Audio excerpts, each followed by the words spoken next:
La gloire appartient à Dieu, mais l'honneur revient aux hommes. Et en tant qu'autorité, en tant que leader, en tant que dirigeant du pays, nous sommes venus nous adresser les meilleurs vœux aujourd'hui. Une jeunesse issue de différents secteurs vraiment clés pour le développement de Madagascar. Nous avons ici des jeunes qui sont dans le tourisme, dans l'environnement, dans le digital, dans le prêt-à-porter, dans l'artisanat, dans le sport, dans l'éducation. Vraiment, nous sommes une palette de jeunes issus de différents secteurs et issus aussi de différents backgrounds. Et nous sommes venus en force aujourd'hui. Nous sommes venus montrer un front. Nous sommes venus former un bloc pour montrer que la jeunesse aime Madagascar et la jeunesse veut œuvrer pour le développement de Madagascar. Et vraiment, c'est pour vous dire que vous pouvez compter sur nous. Nous, à notre petite échelle, là où on est dans notre secteur, on fait vraiment chacun notre mieux pour contribuer au développement, pour avoir un impact positif, que ça soit social, que ça soit environnemental, que ça soit économique. Mais sachez que vous pouvez compter sur nous. Et nous aussi, on veut compter sur vous. On est vraiment là pour aussi montrer notre reconnaissance et pour montrer que nous avons foi en ce pays, nous avons foi en Madagascar et nous avons foi aux dirigeants, parce que parmi nous, il y en a quelques-uns qui viennent de l'étranger, qui étaient à l'étranger, qui ont fait des sacrifices, qui ont tout abandonné là-bas pour rentrer pour l'amour du pays, pour rentrer pour apporter une pierre à l'édifice au pays. Et nous sommes vraiment très heureux de vous voir, comme vous pouvez le voir, il y a vraiment beaucoup de sourires.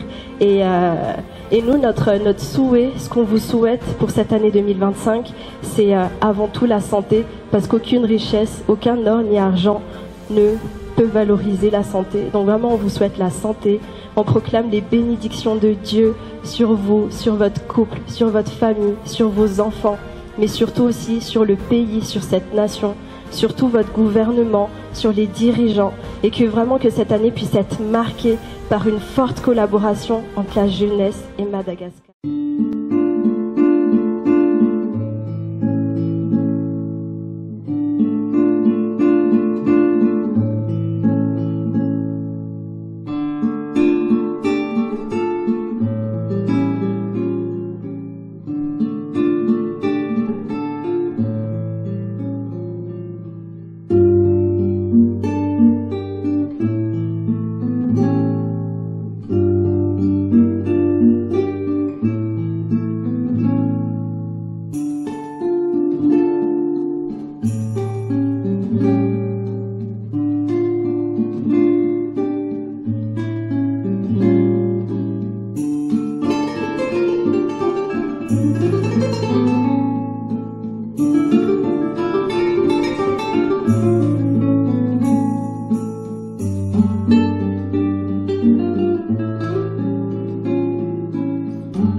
fotoanany fahatongavan-taona voavoatra zao dia mifampiarava tokoa ny zanaka sy ny ray aman-dreny.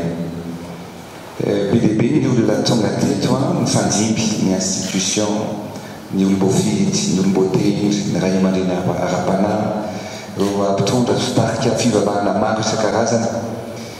Fa ny fahatongavanareo eto androany dia tena zava-dehibe tokoa ho anay mivady, ary ampifaliana sy ampitiavana lehibe no andraisanay ianareo, satria tokoa zao fahatongavanareo maro be izay navarinanay fa ahoana daholo nahatongavanareo tsirairay avy reto dia isorana izay nampifondrona anareo, isorana izay niantso anareo, ary isorana ihany koa anareo tonga eto amin'izao andro sy fotoana ahafahantsika mifampiarahana amin'izao. Ilaina tokoa no nareo rehetrarehetrareo dia fantatro fa te hivoatra amin'ny zavatra ataonareo tsirairay avy raha izay, fa te handray anjara ihany koa amin'ny fampandrosoana any Madagasikara sy amin'ny firenena. Izay zavatra izay no mampitambatra antsika sy mampiray antsika, ary izao fahatongavanareo zao dia tena armé tokoa. Vous êtes venus en nombre. Déjà, je tiens à vous remercier pour d'avoir venu déjà nous souhaiter et nous présenter les meilleurs vœux pour cette nouvelle année, car je vois en vous vraiment l'espoir et que c'est ensemble qu'on pourra transformer Madagascar. Parce qu'en tant que jeune entrepreneur, j'ai été aussi à votre place, parce que j'étais aussi entrepreneur, comme vous le savez. J'ai été nommé à plusieurs reprises meilleur jeune entrepreneur de l'océan Indien, de Madagascar, etc. Et je sais que l'avenir est entre les mains de la jeunesse. Donc aujourd'hui, entre vos mains. Puisque chaque idée que vous allez développer, chaque société ou entreprise que vous allez créer, et chaque emploi que vous allez générer, c'est ce qui fera de Madagascar vraiment un pays prospère et développé. Et c'est pour cette raison que je vous encourage. Et en tant que président, je suis là pour vraiment avancer avec vous en bataille rangée, et nous allons atteindre l'objectif qui est dans notre cœur, que Madagascar soit comme je l'avais dit depuis toujours. Moi j'y crois fermement. Mais il faut justement, il y a un proverbe malagasy qui dit Zem tambatra vata, zem saraka fasika. Rehefa mitambatra tsika zany dia mora kokoa ny mampandroso ny firenena. Vous savez, nous sommes une armée, et ce qui différencie aujourd'hui, ce qui m'encourage, d'après le souhait que vous avez vu tout à l'heure, c'est que nous avons la foi. Et c'est ce qui nous différencie des autres. Parce que quand on a la foi, peu importe les difficultés, nous allons atteindre l'objectif. Peu importe les critiques, peu importe ceux qui vont vous sous-estimer, peu importe ceux qui vont vous dire que vous n'allez pas y arriver, mais vous y croyez, alors ça c'est déjà, vous avez déjà gagné. C'est pour cette raison que Missité Nazawe Niazuraya Tsimbal et Tikeretagretro Niazo Anakre. Donc Niazo Anakre Tikal Tatiazo Rifa Latsaka Niazo Anakre dia misy fio be hoe misy azo tapaka, fa rehefa ny azo kosa no maniry mora, tsy retsaika nefa mavita zavatra lehibe. Donc là où je voudrais dire que tsika rehetrarehetra azo rehefa mitambatsy tsika lasa ala, dia rehefa alitsika mitondra soa. Ary ny fahatongavanareo androany, ny fahitana ny zavatra ataonareo, ny finiavana tianareo atao na ho an'ny orinasanareo na ho an'ny firenena dia tena zava-dehibe. Satria ny fampandrosoana ny firenena tsy ny olona ray ihany. Ary eo no ny zavatra manao, raha ohatra misy olona tsy mireusir ny fiainana, tsy tokony hametsina n'Andriamanitra. Raha misy firenena mbola sahirana, tsy tokony hametsina ny filoha izay mitantana anazy. Fa ny zava-dehibe nataontsika androany dia ny hoe nareo zany ilay hoe pépite, izany hoe voasariko ny fasika fa mino vehivavy ny eo nandeha potra le mamirapiratra ny aminareo tsirairay avy satria mifanato amintsika. Ao anatin'izay zany dia afaka taneniko teo hoe afaka tena natantena satria tamin'ny andro zanandraha dia ny olona hoe tena mila ohatran'ny rajoelona be dia amin'izay mandroso ny firenena fa nazary mbola nasasana fa aizaka zany ka androany hitako hoe tena misy BDB mihitsy ary betsaka ny mbola hoany fa anisan'izany nareo tsirairay avy reo tiako laraina dia zao tena manome fanantenana ny fahitananareo zao ary eto mahitanareo manao an'izao ny activité zao za tsy dia tia loatra manao projection milavitra izaka fa ny anahy tiako manao projection amin'ny fohy ezaka ao anatin'izay fohy ezaka izay betsaka aminareo ny tokony participer misy projet goavana be mihitsy izay tena hoe hitanareo ny eto Antananarivo tsy manana toerana na ianana voly na ahafahan'ny mpandrahara ohatranareo mampiseho an'izany zavatra zany nareo zany ny zavatra misy invité zao anay tonga dia miteny izy hoe ny chefs avy any Émirats Arabes Unis des ministres et tout de j'ai envie de découvrir la capitale mais où est-ce que je peux marcher nareo hoe dilemme eo zay mieritreritra hoe aiza moa zany reto olona reto noentina mandeha tongotra hoentina eny anosy ve sa hoentina aiza hoentina eny analakely hoe tsy possible hoentina idina totobato ve ohatra misy mifofona ratsy dia aiza no entina le olona dia aloha ny andeto amin'ny palais Ambotsotra dia mihodina makato amin'ny Colbert dia makeo amin'ny jardin kely eo dia miverina eto zay zany no ahafahana mandeha tongotra rehefa vonre nitenindre le olona hoe aiza no mba te hijery zay ny ara malagasy fa aiza zay mba afaka hoentinareo dia mieritreritra hoe hoentina any amin'ny koma ve ty olona ty misavarombotana ny olona eny aiza no hoentina tendre le olona hoe aiza mba misy toerana mba afaka hoe lana voly mba te handeha toerana dia salira-tsaina vo aikan'izany vo tamin'ny farany taona tao dia io zany tiako saretana amin'sainareo hoe misy tetikasa lehibe ho ataontsika ary atao anatin'ny fotoana fohy io ary zay ny fisonatsika manaraka sélectionné nareo dia ivorytsika satria misy projet ngezabe hoe laky arive efa nyteneniko tamin'ny reta lavitra moa fa tiako azavaina aminareo ihany zay toerana ahafahana miala voly mijery ny ao anatin'io zany mandeha tongotra mandeha bicyclette misy foot court ngezabe misy fanaovana volo misy fanaovana sport sy ny karazana dia io zavatra io manomboka ety amin'ny lac Tsarasotra sur 11 kilomètres mandrapatonga any amin'ny aéroport dia isy zone be lehibe zany ao anatin'izy io ka nirafitiana le izy dia ao anatin'io projet io zany isy toerana ngezabe ao anatin'izay aty ampity hoe village artisanal dia rehefa andeha zany rehefa mandeha nivelany anao misy an'le souk regny dia ao anatin'io village artisanal io ny ahitana hoe inona avy ny zavatra afaka asatanana vita malagasy dia betsaka aminareo na ny poketra na ny produit de beauté na ny asatanana ny akanjo na ny zavatra rehetrarehetra taneninareo to afaka atao ao anatin'izany village artisanal zany io zany matetika tsika zao rehefa mandeha ny olona mitondra même baobab sculpté en bois dia tazomin'ny douane rehefa tonga ao Ivato fa io zany misy guichet unique sy avy mividy le olona to dia mahazo taratasy hoe tia ny ahafahana mitondra ny mivoaka makany Madagasikara zany hoe ampitombo ny ahafahana mampisongadina ny asatanana malagasy fa ihany koa ahafahana mampirogrobo ny économie ny asatanana anankiray zay fa eo amin'le projet le lac Arive io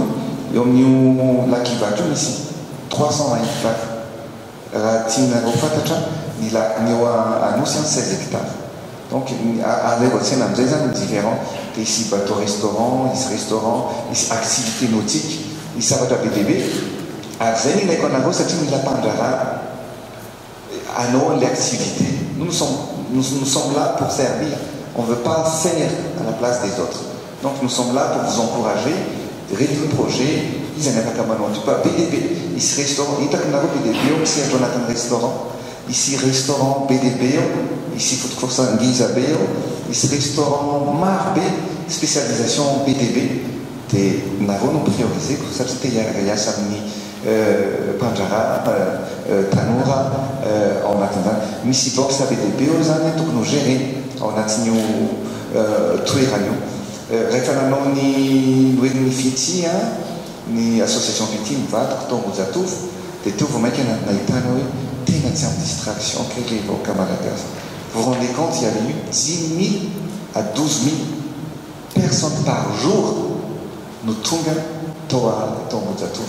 Et donc imaginez, les femmes soukata qui arrivent, peut-être qu'il y aura 20 000 personnes par jour, nous andé, ils ainsi, et nos anbans, peu importe les cas de l'oula, afaka mandende, en anglais, une zone une zone populaire, une zone une ticket, des afaka mandé tombe, il y a la voie, de bicyclette, si un personne, c'est quitte, ici bateau restaurant BDB, par groupe de 10, des manœuvres bateaux pendant 4 heures de temps. Il y aura une cinquantaine de bateaux. Il y aura un lac, 106 à 106, un petit classé dans des eaux. T'es la femme, bien, moi, mais t'en as pas. Ça tient, il y a un projet, il y a un extrait que Gisèle nous avait qu'on arrête, créé un joint, qui est un BDB. Donc, dans quelques jours, peut-être maximum dans une semaine, je vais vous convier, je vais vous présenter le projet et j'aimerais aussi que vous partagiez en fait vos idées, comment vous voyez les choses, afin qu'on puisse concrétiser, conclure ensemble ce grand projet. Et c'est un projet qui va se réaliser dans 6 mois. C'est une zone à Vaudouane Marmara, mois de juin des Ftaines. Enfin, il y a un mois d'août, on va faire notre francophonie, et on va travailler en Tanzanie. Enfin, Mins Matoter Manatina, enfin, PDB Amnago, il a fait comme participer amis du projet Guaranagayo. J'ai été un peu bizarre quand on a manqué un titre. Tena fazy zay mandeha olona rehetrarehetra fa anisany tena nafarany amin'ny vazy dia mandresana anao tsirairay avy androany. Il faut vraiment travailler ensemble et sachez que nous sommes là pour vous soutenir, pour vous accompagner. Et d'ailleurs, je vais partager avec vous, à part aujourd'hui, parce que ça m'encourage vraiment de vous voir venir en nombre aujourd'hui. Et nous allons continuer. Comment? Pas seulement, il ne faut pas que ça s'arrête aujourd'hui. C'est-à-dire, je vais vous réunir dans quelques semaines, dans quelques jours, et nous allons discuter, débattre, et je vais présenter avec vous ma vision, ce que je voudrais faire et développer pour Madagascar, et peut-être plusieurs d'entre vous, vous pouvez participer au développement du pays. Cette année, en 2025, moi je suis confiant. Je suis confiant puisque c'est l'année où nous allons réaliser beaucoup de choses pour la transformation de Madagascar. Et donc, c'est notre souhait, ni Ragetika, Totatiraka Somatsara, ni Vi Reita Zaya, Utatira Navatsarayaf, Nawa Tokatana Rewa, Nawa Navamanukana, Nawa Tomi Firene. Donc, nous avons été Badia, Nzia Utatira Kamfanina Reta, Utaina Remanch, Navon Reta Tonago Sutatira Rewa, Demraf Tonasua, Tonazina, Ulaf Naritna, Aswa Salamana. Et ça, c'est ce que je vais vous dire.